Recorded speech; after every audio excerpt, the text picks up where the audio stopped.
प्रेम बिना पामे नहीं, भले हुनर करे हजार।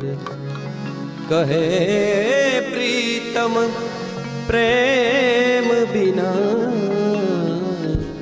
मिले नहीं नंद कुमार।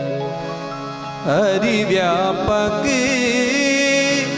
सर्वत्र समान, प्रेम ते प्रगट होई में जाना। प्रेम ते प्रगट होई में जाना। ना मैं जानू आरती वंदन, ना पूजा की रीति।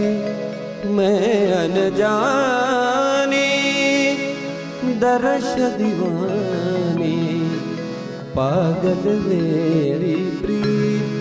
लिए री मैंने दो नैनों के दीपक लिए संजोए।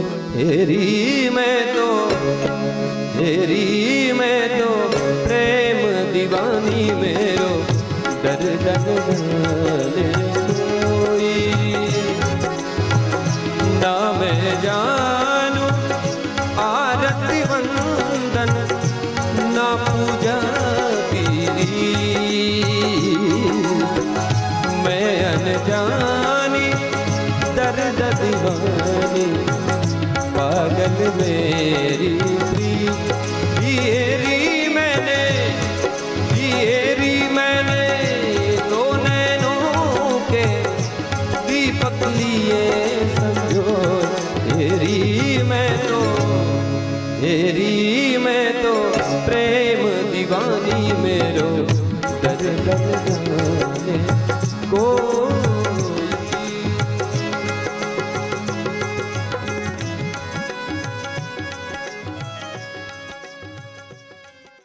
गुरुदेव भगवान की जय। আমাদের জয় হয়, গুরুদেব হয় না, তাই আমার জয় হয়, গুরুদেবের জয় হয়। তুমি একই রকম ধন্যবাদ।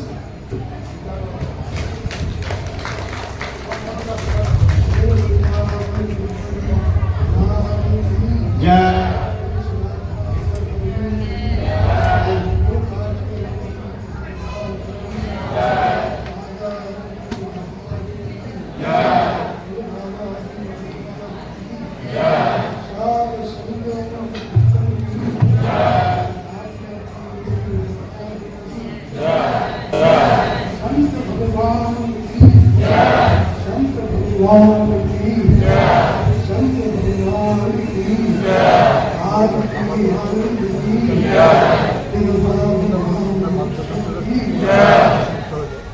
जय जय श्री राम।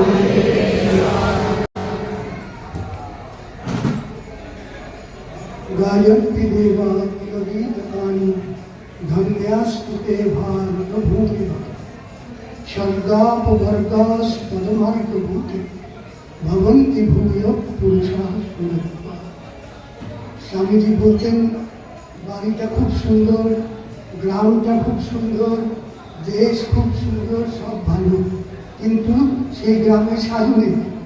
সাধু যদি না থাকে তাহলে যতই সুন্দর গ্রাম হোক, যতই ধনরত্ন হোক, সেই গ্রামের কোনো মূল্য নেই। তো পৃথিবীতে কত সুন্দর দেশ আছে, কত জায়গায় মানুষ ঘুরতে যায়, দেখতে যায়, কিন্তু ভারতবর্ষ ধন্য কেন? এই সব যে সব দর্শন, সাধু সন্ত দর্শন করেছে, এদের পদধূলি, তার পদরলে আজ ধন্য হয়ে রয়েছে। তার জন্য আমাদের দেশ এত সুন্দর। সারা পৃথিবী দেখলে পরে আমাদের দেশকে কেন ভালো লাগবে না? আমার দেশে ভগবান কৃষ্ণ রাম সবাই এসছে, সাধু সন্তরা তার পাশ এখানে বিরাজ করে। এক ভক্তকে গোবর্ধন পর্বতের কাছে জিজ্ঞাসা করছে, আরে তুমি তো অনেক বোঝা নিয়ে চলছো। বলছে কিভাবে আমি বোঝা নিয়ে চলছি? কিচ্ছু নেই। বলে তুমি তো গিরিধারীকে রোজ চিন্তা করো সাধু বাবা, আমার ইচ্ছা হয় তোমাকে আমি উঠিয়ে ধরি, দেখি কিরকম ভারী। ভগবানকে ভক্তরা তার ধ্যান ধারণা করে, আর ভগবান কৃষ্ণ টেনে আনলে গিরি গোবর্ধনকে ধারণ করে। এই জন্য সেই শক্তি সাধু সন্তের মধ্যে বিরাজ করছে, অন্য কারোর মধ্যে সেই শক্তি নেই। সে সাধুরা ইচ্ছা করলে সেই সাধুদের যদি কেউ মান অপমান, সাধুদের নেই, মান অপমান ইউজ করলেও করবে মিত্রাণী পক্ষ। কিন্তু দাদানন্দ দেবাচার্য যে ছিলেন, আজকে যে জয়পুর দেখছেন, আজকে যে যোধপুর, বিকানের, পাটিয়ালা, তখনকার রাজারা এই যে গোবিন্দ মন্দির, যে গোবিন্দ মন্দির ধ্বংস করা হচ্ছে, তখনকার দিনে সাধু সন্তরা পাঠিয়েছিলেন দাদানন্দ দেবাচার্যকে এবং অন্যান্য অনেক নাগা বলা হয়, পঞ্চায়েত, দিগম্বরী আখাড়া, ঘাতি আখাড়া, নিরঞ্জনী আখাড়া, অটল, আবাহন, সাধু সন্তের যে আখাড়া আছে, এরা সবাই দেশের জন্য, অযোধ্যা ভূমির জন্য, শুধু সারা ভারতবর্ষ, তারাও প্রাণ বিসর্জন করেছে, তারাও দেশের জন্য চিন্তা করেছে। যত মঠ মিশন দেখছেন, সেখানকার সাধু সন্তরা নানা উপায়ে এই দেশের জন্য করেছে। দেশের জন্য শুধু বর্তমান যারা কাজ করছেন তারাই করছেন তা নয়। সেই মনে করে, সেই অহংকারে যদি সাধুদের বিরুদ্ধে কোনো কাজ করে, সেটা উচিত হবে না। কেননা অতি দর্পে হঠা লঙ্কা, লঙ্কার রাবণ অনেক বেশি অহংকার হয়ে গেছে। সোনার লঙ্কাপুরী হনুমানজি কীভাবে ধ্বংস করে দিয়েছেন, রামজিকে কিছুই করতে হয়নি, তার ভক্ত মাত্র করেছেন। এই জন্য আজকে যে সাধুদের মনে কষ্ট হচ্ছে, দুঃখ হচ্ছে, এতে দেশের ক্ষতি হয়। যাতে এইরকম কষ্ট দুঃখ না হয়, কেননা বারবার কবিরদাসজি যে বলতেন যে কবিরা সঙ্গতি সাধু, তখন কি বলছে, जो कुछ गंधी दे नहीं तो भी बास सुबास, कुमुदिनी जल बसई चंदा बसई आकाश, जो जाही की भावना सो ताही के पास। যদি কেউ ভুল ধারণা করে সাধুদের প্রতি, তার ক্ষতি হবে। এরকম এক রাজা ছিলেন, রাজার দোকানে একটা বড় দোকান ছিল, সেখানে একটি লোক চন্দন বিক্রি করত। শঙ্করদাস কাঠিয়াবাড়ি গল্পটি বলতেন, চন্দন বিক্রি করতেন, কিন্তু এই রাজা আসার পরে আর চন্দন বিক্রি হয় না। তো এই জন্য চিন্তা করতে, রাজা মরুক, তাহলে আমার চন্দন বিক্রি হবে। রাজার মনে বিকার হয়েছে, বলে মন্ত্রীকে পাঠিয়েছে, বলছে দেখো তো, এই সাধারণ একটা দোকান, সামান্য কিছু চন্দন নিয়ে বসে কত লোকের রাস্তা ভাঙছে, তার জন্য এই চন্দনের লোকের দোকানটাও উঠিয়ে দেবে। যেমন আজকাল হয়, যে কোনো সময় উঠিয়ে দিতে পারে, যার যখন সময় হয়। তো বলছে উঠিয়ে দেবে। রাজা বারবার মন্ত্রীকে বলে, তো মন্ত্রী বললো তার কারণ কি দেখি। একদিন মন্ত্রী চুপচাপ গিয়ে দোকানে বলছে, আরে তোমার দোকান উঠাতে চায় কেন? রাজা, এত দোকান থাকতে। বলে আমি রোজ চিন্তা করি রাজা মরুক আর আমার চন্দন বিক্রি হোক। মন্ত্রী তাকে সুবুদ্ধি দিয়ে গেল, বলে এখন থেকে চিন্তা করো যে রাজা যার যোগ্য করুক, ভালো কাজ করুক, আর তোমার চন্দন বিক্রি। সেদিন থেকে সেই মন্ত্রীর কথায় সেই কথা চিন্তা করতে লাগলেন।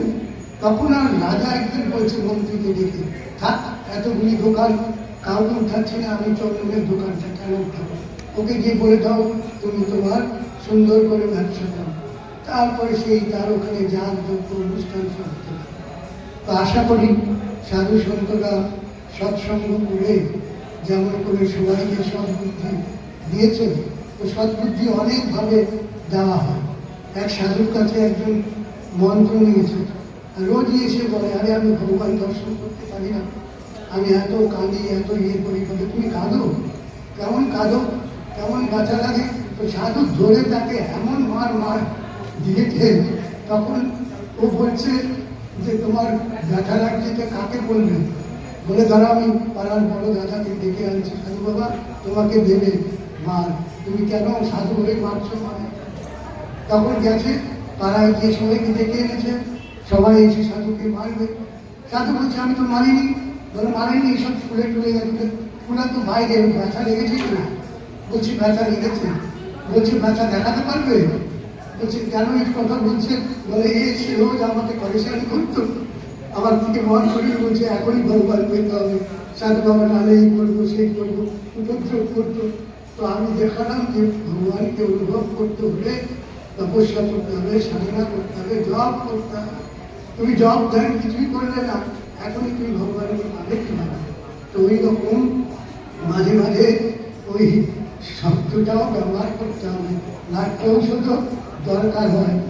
এই নয় যে পুরো সাধু মানে একদম শেষ হয়ে পড়েছে, সব শেষ হয়ে গেছে, তা না। তো এইভাবে সাধু সমাজ সে যেমন জাগ্রত, সে চেতন, সেই ঠিক সেই রকম তারা সব অন্তর্জামী। আমার গুরুদেবকে 1978-এ একজন এসে কান্নাকাটি করে বলছে আশ্রমে চলে এসেছি। বলে কেন? খিদিরপুরের ওইদিকে অনেক জল হয়েছে। বলছে তা না গো, তোমাদের গ্রামে এত জল হয়েছে, তোমাদের বাড়িতেই লোকেরা এসে উঠেছে। তোমাদের গ্রামে এত জল হয়েছে, দামোদরের জল ভাসিয়ে দিচ্ছে, সেখানে সবাই গিয়ে তোমাদের বাড়িতে উঠেছে। বলে মহারাজি আপনি জানবেন কিভাবে? বলে তুমি তো তোমার কথা বলছো না, আমি তো তোমার পুরো গ্রামের কথা বলছি, যে তোমার গ্রাম ডুবে যাচ্ছে। তো আমাদের কোনো একটা আশ্রম মানে একটা আশ্রম না, আমাদের সব আশ্রমের উপরেই আক্রমণ করে বুঝতে হবে। অন্তর্যামী সাধুরা তাই কাঁদছে যে সবার জন্য একই পরিস্থিতি আছে। মা নদীর আশ্রমে একটা ডায়েরি রয়েছিল, ডায়েরিতে ওর মধ্যে লেখা ছিল একটা টুকরো, আগুনের টুকরো কোথাও পড়ে আছে, ওটা নিভিয়ে দাও, ওইটাকে ধরতে দিও না, ঘরটা জ্বালিয়ে দেবে, পুড়ে ঘর হোক। বলছে ওই পুড়ে ঘরটা চলছে, আমার কি, আমি তো অনেক দূরে আছি। বলে না, সব পুড়ে ঘর জ্বালিয়ে দেবে। এই জন্য যদি আজকে ওই আশ্রমে হয়, কালকে আরেকটা আশ্রম হতে পারে। তার জন্য সাধুদেরকে সাধু সাবধান। बोल वृंदावन बिहारी की, बोल काठियावाड़ महाराज की, दादा गुरु महाराज की, बाबा जी महाराज की जय जय श्री राम।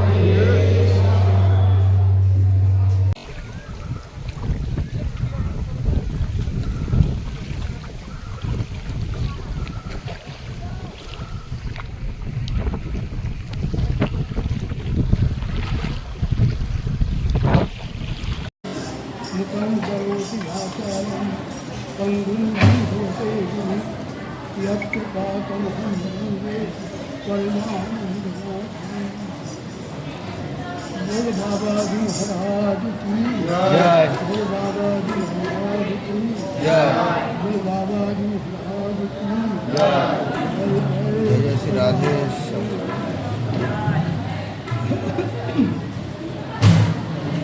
बाबाजी महाराज आज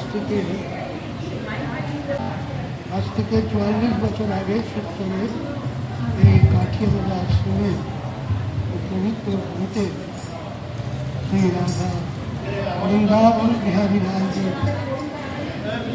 সারথী দর্শন করবার পরে গিয়ে বিশ্রাম করে।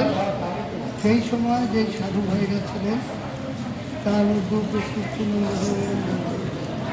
এবং অন্যান্য সাধুদের মধ্যে রাধাকৃষ্ণ দাসী, এরা সবাই উপস্থিত ছিল এবং অনেক গুরু ভাই বোনও সেই সময় উপস্থিত থাকেন। রাখাল এখন নেই, রাখাল ইত্যাদি যে লোকগুলো রাস্তায় তারা, আর আশ্রমের মধ্যে সুধাংশুবাবুর ছেলেরা, কমলবাবুর ছেলেরা ইত্যাদি সবাই জানে। ওনার দেহান্তের পরে এখানে যে অবস্থা হয়েছিল, এত ভালোবাসতেন এখানকার লোকেরা আমার শ্রী গুরুদেবকে। এই মিউনিসিপ্যালিটি থেকে আদেশ পাবার পরেই এই ভূমিতে গুরুদেবের দাহ সংস্কার হয়েছে এবং স্মৃতি মন্দির এখানে হতে পেরেছে। নাহলে কাউকে এইরকম আদেশ দেয় না, এটা ভগবত কৃপা। আর গুরুদেব বলতে কোনো সময় গুরুর নাম নিয়ে কোনো কাজ করলে সেই কাজ আর আটকায় না, এত বিশ্বাস করতেন গুরুদেবকে। ওনার একটি ঘটনা, রামগড় বলে একটি জায়গা আছে, এখন রায়গড় রামগড়ে 36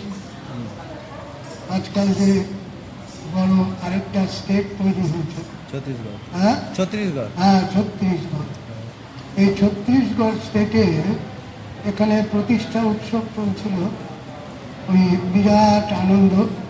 তার মধ্যে এক ভদ্রলোক এসে গুরুদেবকে বলছেন, গুরুদেব কেমন কেমন জানি করছে, আমি প্রতিষ্ঠা উৎসব চলছে, আমি একটু যেতে চাই। বলে হ্যাঁ তোমাকে তো যেতেই হবে, এখনই যেতে হবে, তুমি চলে যাও। বলে আপনি তো কোনোদিন যেতে বলেন না, আজকে কেন বলছেন? বলে যাও যাও, দেখতে পাবো। যাওয়ার পরে শোনে ওর দুই ছেলে আর ব্যাংকের অফিসার ছিলেন, একজন আরেকজন অফিসার সাথে ছিলেন, গাড়ির ড্রাইভার অফিসার, দুই ছেলে। বিশাল অ্যাক্সিডেন্ট হয়েছে, অ্যাক্সিডেন্ট হয়ে এই মরে সেই মরে। তো বাবা না বললেও থেকে যেত, বাবা জোর করে ওকে বিদায় দিয়েছিল, তুমি তাড়াতাড়ি যাও। এই যে এখানে বসে কত কিলোমিটার দূরে কখন কোন সময় কি হবে। ধরো গতকাল রাজবাড়ির একজন মারা গেছে, এতদিন ধরে প্রতীক্ষা করেছেন, গুরুদেবের সাথে কথা হয়েছে আমার, তো গুরুদেবের তিরোভাব তিথি ঠিক সম্ম মুহূর্তে এত গুরুদেবকে ভালোবাসতে গুরুদেব গুরুদেব করতে দেহ রাখলেন। যে গুরুদেব তিনি তো অন্তর্যামী, সব বুঝেন, কে কিভাবে গুরুদেবকে সেবা করছেন, কিভাবে গুরুদেবকে সমর্পণ করছেন। গুরুদেব সবসময় বলতেন ইষ্টে সমর্পণের ভাবনা রাখবেন, আর মনে কোনো সংশয় রাখবেন না। মন প্রাণ দিয়ে গুরু ভক্ত নাম জপ করে। এই যে ছোট কথাটা খুব ছোট, কিন্তু সারা জীবন সেই কথা জীবনে কাজ করে। তো গুরুদত্ত নাম, ইষ্ট নাম সুন্দর করে গুরুর উপরে সমর্পিত হয়ে রোজ জপ করার কথা তিনি বলেছেন। তো গুরুদেব মাঝে মাঝে যখন কেউ নানা রকম প্রশ্ন করত, তো সাধনার কথা বলতেন, কীভাবে আমরা তিলক জপ সবসময় ভগবানের নাম। তো এই রকম কোনো ভক্ত গুরুদেবকে জানিয়েছিলেন, তখন উনি প্রণাম করে গুরুদেবকে বলছেন, আর গুরুদেব তার উত্তর দিচ্ছেন, পরম কল্যাণে আসো নয়, অদ্য তোমার পত্র পাইয়াছি, তোমার প্রশ্নের উত্তর নিম্নে লিখিতেছে। হরি ও হর একই ভগবানের ভিন্ন রূপ। আমাদের তিনজন ভক্ত ছিলেন, একজন উমাকুণ্ড, একজন শিবপ্রসাদ ঘোষ, আরেকজন কান্তি দত্ত। এরা তিনজন বাবার কাছে আসতেন, কত রকম প্রশ্ন করতেন। এই যে টিল কোম্পানিটা দেখছো, এই টিল কোম্পানি পুরো দেখাশোনা করতে কান্তিবাবুর এক ছেলে রাজা। তো এই কান্তিবাবু স্ত্রী সবসময় সংশয় করত, আমি আগে এইরকম করতাম, আপনি এইরকম করেছেন, সবসময় এসে এসে করতেন। তো গুরুদেব বলছেন, হরি ও হর একই ভগবানের ভিন্ন রূপ, ইহাই সত্য। বৈষ্ণবের দেবী পূজা দর্শনে ও প্রসাদ গ্রহণে দোষ নাই, তবে মাংসাদি বা তৎসংশ্লিষ্ট প্রসাদ বৈষ্ণব গ্রহণ করবেন না। অর্থাৎ একই হেসেলে সবার বাড়িতে নানা রকম পরিস্থিতি থাকে, সেই পরিস্থিতি দেখিয়ে আমাদের এক গুরু ভাই ছিলেন, নাম ছিল নিত্যানন্দ মিত্র। আমার এখনো মনে হয় নিত্যানন্দ বাবু বাবার খুব ভক্ত ছিল। ওনার এন্টালির দিকে একটি বাড়ি ছিল, সে কয়েকজনকে ওই বাড়ি দান করেছে শুধু মাংস খাওয়ার জন্য, আর মাছ খাওয়ার জন্য দীক্ষা নিতে পারে। তো একই হেসেলে মাংস, মাছ অন্যান্য যা কিছুই রসই হোক না কেন, যদি দুই মূর্তির পূজার জায়গায় দেবীর পুজো হলো, দেবীকে যে ভোগ লাগলো, যেটি গ্রহণীয় নয় তাকে ছেড়ে যেটি তোমার গ্রহণীয়, এত সহজ সরলভাবে কোনো সম্প্রদায় কোথায় বলবে না। এই নিয়ে তো কত বিবাদ চলে, ফালতু বিবাদ, কিন্তু এরা শাস্ত্র পাঠ করেছে, শাস্ত্র জানে। এই জন্য সবসময় শ্রীজীব ন্যায় তীর্থ, তিনি রাষ্ট্রপতি পুরস্কার প্রাপ্ত ছিলেন, পঞ্চানন্তর্করত্নের সন্তান। তখনকার ঈশ্বরচন্দ্র বিদ্যাসাগর পঞ্চানন্তর্করত্ন, শিবনাথ শাস্ত্রী বড় বড় বিদ্বান ছিলেন। বাবাজি মহারাজ শ্রীজীব ন্যায় তীর্থের কাছে পৌঁছেছেন, ছিলেন। এই জন্য শাস্ত্রের কোথায় কি লেখা আছে, দর্শনে কোথায় কি, পুরাণে কোথায় কি, মহাভারতের কোথায় কি, রামায়ণের কোথায় কি, সাহিত্যের কোথায় কি, এবং খগোলশাস্ত্র, ভূগোলশাস্ত্র, অন্যান্য সব তাদের গভীর অধ্যয়ন ছিল। তো এই জন্য কোনটা গ্রহণীয় কোনটা গ্রহণীয় নয়, এই সামান্য বিষয় নিয়ে মানসিক চাপ তৈরি করা আর ভগবত নাম না করে সরে যাওয়া। যেমন মানুষের দেহপাত হয়, দেহপাতের পরেই আগেই বলে ভগবানের নাম। যদি চৈতন্য মহাপ্রভুকে ভগবানের নাম বাথরুম করবার সময় বন্ধ করতে না বলা হয়, অর্থাৎ করতে হবে বলে, তাহলে তো মৃত্যু যে কোনো সময় হতে পারে। এই জন্য ভগবত নাম কোনোদিন বন্ধ হবে না। ভগবানই যদি অসুচি হয়ে গেল তাহলে তো হলোই। এই জন্য যদি মন্দিরে অঙ্গরাগ হয়, এটা আমি আরও শাস্ত্রীয় ইয়েতে পরিষ্কার করে দিচ্ছি।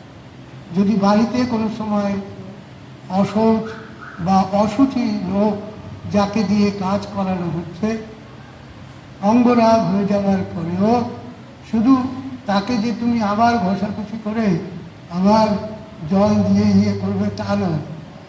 যে নিয়ম, সেই নিয়ম অনুসারে অভিষেক করা যাবে, মার্জন করা যাবে। আর মার্জন করলে পরেই সেই মন্দিরের অন্যান্য চত্বর সব শুদ্ধ হয়ে যাবে। এখন এই যে পঞ্চগব্য, এই পঞ্চগব্যের উপরে বিরাট অনুসন্ধান হচ্ছে। তো পঞ্চগব্য যে আমাদের পঞ্চামৃত আর পঞ্চগব্য শব্দটি খুব সামান্য। একটাতে মধু আর চিনি দেবে না, আরেকটাতে মধু চিনি দেবে। দই দুধ ঘি সমান থাকে, আর মধু আর চিনি দিলে পঞ্চামৃত, আর মধু আর চিনি না দিয়ে গোমূত্র গোময় দিলে পঞ্চগব্য। পঞ্চগব্য শরীরের সব কিছু শুদ্ধ করে। ওই রকম ভগবানকে শুদ্ধ করবার জন্য পঞ্চগব্য প্রয়োগ করবে, তা কি ভগবান তো নিজেই শুদ্ধ শক্তি। কিন্তু যেহেতু যেমন বিশ্বকর্মার কাজ করবার সময় নানা রকম কীট, নানা রকম পোকামাকড় সব হত্যাপ্রাপ্ত হয়, তার জন্য 3 জায়গায় এবং 5 জায়গায় সেই সংশোধন করতে হয়, শুদ্ধ করতে হয়। যেমন পাটা পোটা রাখা হয়, যেমন জলের হাঁড়ি রাখা হয়। এই ভারী জিনিসগুলি রাখলে পোকামাকড় অনেক সময় চাপা পড়ে অনেক জায়গায়। এই জন্য বৃক্ষসূত্রতে এই সমস্ত কথা লেখা আছে। ওরকম মন্দিরের ব্যাপারেও, শুদ্ধাশুদ্ধির ব্যাপারেও তাই। ভগবান এবং শাস্ত্র এবং গুরু সবসময় শুদ্ধ। তারাই যদি অশুদ্ধ, সে শুদ্ধ করবে কীভাবে? সোনা দিয়েই সোনার অলঙ্কার করবে, লোহা দিয়ে তো আর সোনার অলঙ্কার তৈরি হবে না। তো ভগবান সবসময় চেতন, তাকে কেউ মারতে পারবে না। অনাদি অনন্তকাল আছেন, থাকবেন এবং ছিলেন। ত্রিকাল আবাধিত সত্য, 3 কাল তিনি কোনোদিন অসত্য হবেন। এই জন্য ব্রহ্ম কাকে বলে? ত্রিকাল অবাধিত সত্যম ব্রহ্ম। পরমাত্মা পরব্রহ্ম হচ্ছে যাতে কোনো সময় 3 কালেও, ভূত ভবিষ্যৎ বর্তমানেও কেউ বাধার সৃষ্টি করতে পারে। যে ভগবানকে আমরা ডাকি, যে হরিকে এবং হরকে ডাকি, এদের মধ্যে কোনো রকম পার্থক্য নেই। তাই বলছেন হরি ও হর একই, ভগবানের রূপটা ভিন্ন ভিন্ন। ইহাই সত্য বৈষ্ণবের দেবী পূজা দর্শনে এবং প্রসাদ গ্রহণে অনেকে দর্শনে করে না। এবার প্রশ্ন করতে পারো, তুলসীদাসজি বৃন্দাবনে গেছিলেন, বৃন্দাবনে গিয়ে ভগবান কৃষ্ণের হাতে সে বাঁশি দেখেছে। এখন বলছেন পানো মহাশয় চারু চাপ নমামি রামম রঘুবংশনাথ। তারা যে ধনুর্বাণ কোথায়, তুমি তো হাতে বংশী নিয়ে রয়েছো, তুমি তো আমার ইষ্ট নও, আমি তোমাকে দর্শন করব। জগন্নাথ মন্দিরে গিয়ে মহারাষ্ট্রের এক গণেশ ভক্ত, সে বলল, আরে তোমার কোথায় সুর নাই, কিছু নাই, তুমি গজাননম ভূত গণাদিশে গীতম পবিত্র জন্ম ফলচার ভক্ষণ উমাসুতম শোক বিনাশকারক নমামি বিঘ্নেশ্বর পারবঙ্কর। তুমি কোথায় গণেশ নও, জগন্নাথ, আমি তোমাকে দর্শন করি, আমি তো গণেশের ভক্ত। স্বয়ং জগন্নাথ গণেশ হয়ে দর্শন দিয়ে বলছে, আরে ওটা গণেশ যা, জগন্নাথ হরি আর হরকে। এই যে ইষ্টজ্ঞান, এটা খুব ভালো। ইষ্টজ্ঞান হয়ে গিয়ে তা যেন সেখানে কোনো সাম্প্রদায়িক বিদ্বেষ না করে। যেখানে ভগবানের প্রার্থনা করা হয় সবারই সেটি পবিত্র হতে হবে, সেই জায়গাটা পবিত্র রাখার সবাই চেষ্টা করে। তো এই জন্য নিজের নিজের ভাবের পবিত্রতা, যে দেবীকে পুজো করে সে তার ভাবে দেবীর শুদ্ধতাকে, যে হরকে পুজো করে সে সেইভাবে করে, যে হরিকে করে সেই। তো তার জন্য বিবাদ করার কোনো অযথা এটার কোনো মূল্য নেই। এই জায়গায় বলছেন, তবে মাংসাদি বা তৎসংশ্লিষ্ট প্রসাদ বৈষ্ণব গ্রহণ করবেন না। বৈষ্ণবের জন্য যেটা নিষিদ্ধ সেটা বৈষ্ণবকে পালন করতে হবে। শাক্তের জন্য যেটা নিষিদ্ধ নয় তাকে সেটা পালন করতে হবে। আর সে যদি সেটাও নিষিদ্ধ দেখেন শাক্তের জন্য, সেটাকেও তাকে পালন করতে হবে। এই জন্য কর্ম বিকর্ম, সুকর্ম অকর্ম কুকর্ম, অনেক রকম কর্মের ভেদ আছে। এই যে কর্মভেদ, সেই কর্মভেদে দেখতে হবে কোনটা শাস্ত্রের অনুকূল কর্ম, কোনটা প্রতিকূল কর্ম।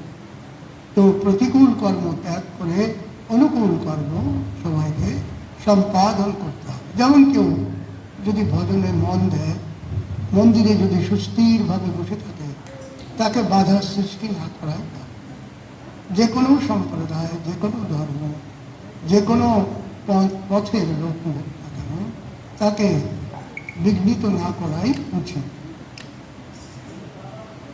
দ্বিতীয়টি বলছেন, মালা তিলকাদি ধারণের উপদেশ যে গুরু করিয়া থাকেন তাহার বিশেষ ফল আছে।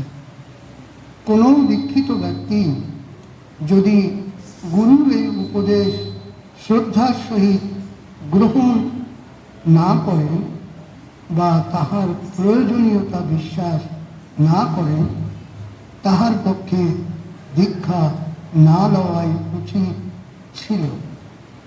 দীক্ষা লওয়ার পর গুরুবাক্যের প্রতি অবহেলা করিয়া তাহা ধারণ না করিলে অপরাধী হয় এবং সাধনে অগ্রসর হইতে পারে না। কুঞ্জবিহারী চক্রবর্তী, তিনি হাইলাকান্দির বড় উকিল ছিলেন। তাই পরিবারের কমলাক্ষ চক্রবর্তী এখনো আছেন, তার ছেলে ডাক্তার। কুঞ্জবিহারী বাবুকে আমাদের সন্তদাস কাঠিবাদী মহারাজ জানেন। কুঞ্জবিহারী দীক্ষা তো নিলেন বৃন্দাবনে এসে, কিন্তু কণ্ঠী ছিঁড়ে দেবেন, তিলক করবেন না। একটু বাইরে যাওয়ার পরেই, দীক্ষার পরে কুঞ্জবিহারীকে ডেকেছে, কুঞ্জবিহারী তুমি তো যাবে গাড়িতে, ঘাম ঠাম হতে পারে, অনেক অসুবিধা হতে পারে, তোমার কণ্ঠিও ছিঁড়ে যেতে পারে, তিলক নাও থাকতে পারে। এই জন্য আমি অতিরিক্ত তোমাকে কণ্ঠি দিলাম। অন্তর্যামী জেনে গেছেন, উনি হাসতে আরম্ভ করেছেন, অতিরিক্ত গোপীচন্দন দিলাম। তো আজও তিনি তাদের পরিবার মনে করেন এটা কোনো হেলা বেলার জিনিস নয়। অন্তর্যামী সম্প্রদায়ের গুরু মহারাজ সব জানেন আমাদের মনের অবস্থা। আমি যে অবস্থায় অসুবিধা মনে করেছিলাম তিলক বাধার সৃষ্টি করবে, তা তো নয়। দেবাশিস বাগচি উনি ইংল্যান্ডে গেলেও যখন মিটিং করতেন তখন তিলক কণ্ঠীর সাথেই করতেন। আমার সাথে বিভিন্ন জায়গায় ছিলেন, নানা পরিস্থিতির মধ্যেও তিনি সেগুলি পালন করতেন। তাতে তার কোনো রকম এত বড় বড় অফিসাররা তার সাথে দেখা করতেন, কেউ বিরূপ মন্তব্য করতে পারেনি। বরঞ্চ না করলে সবাই বলতেন, আজকে আপনি করে আসেননি কেন? বলে দেরি হয়ে গেছে, টাইমটা মেনটেন করতে গিয়ে করব। ঠিক আছে, এই রকম উপরন্ত আরও বলতেন। বললেন কোনো সময় আমাকে খারাপ দৃষ্টিতে থাকে, তো মানুষের লজ্জা পায়, অফিসে কি বলবে তা নয়। কোর্টে গেলে যদি উকিলের বেশ না পড়ো, পুলিশ যদি পুলিশের বেশ পুলিশ থানায় না পড়ে, আর যারা চাকরিজীবী যে কোম্পানির লোক সেই কোম্পানির দেশ না পড়লে সেখানে শোভা দেবে না। ভগবানের কাছেও গেলে তার যে উপদেশগত গুরু সেগুলিকে ধারণ করার কথা বলছে। তো মারবে পিটবে না, কেউ দেখতেও যাচ্ছে না। তুমি যদি মালা ছিঁড়ে ফেলেও দাও আর তিলক নাও করো, জপ নাও করো, তাতে কি এসে যায়? বলে এসে যায়, সেটা তো বাইরের তুমি দেখছো, ভেতরের তার যেটা সময়ে গিয়ে অনুভব হবে। সেই অনুভূতির জন্য গুরুদেব বারবার বলছেন,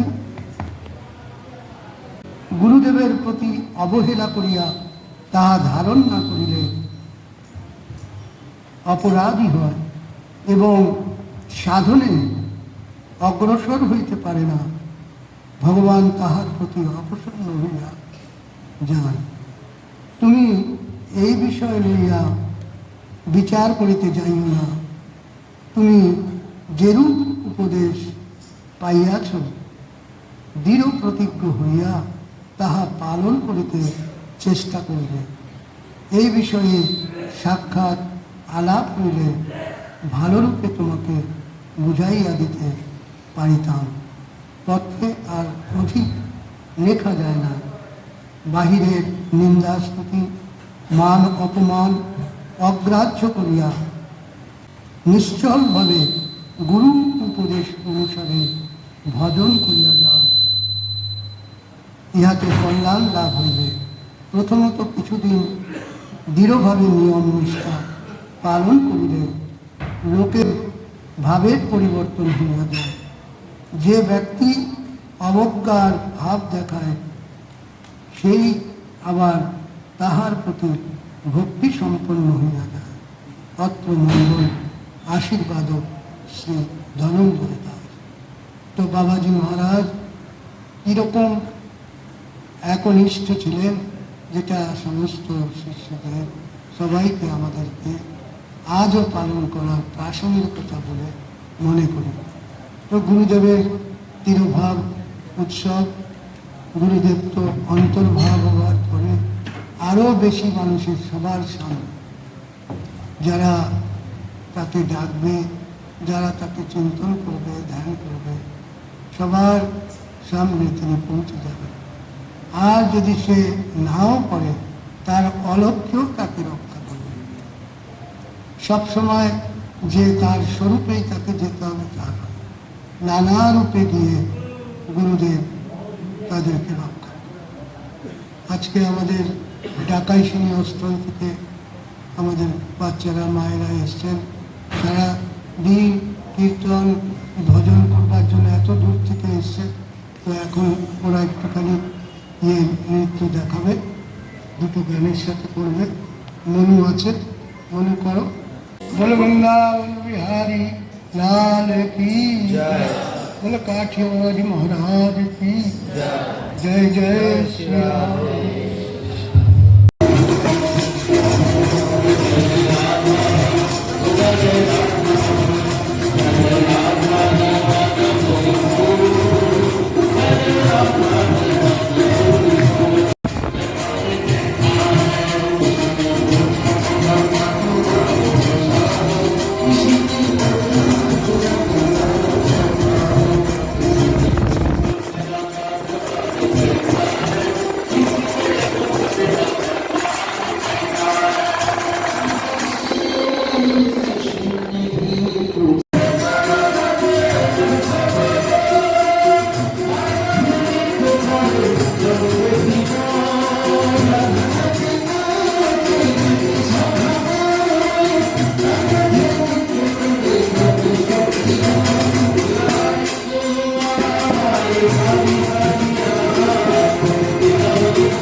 दीपक लिए समझो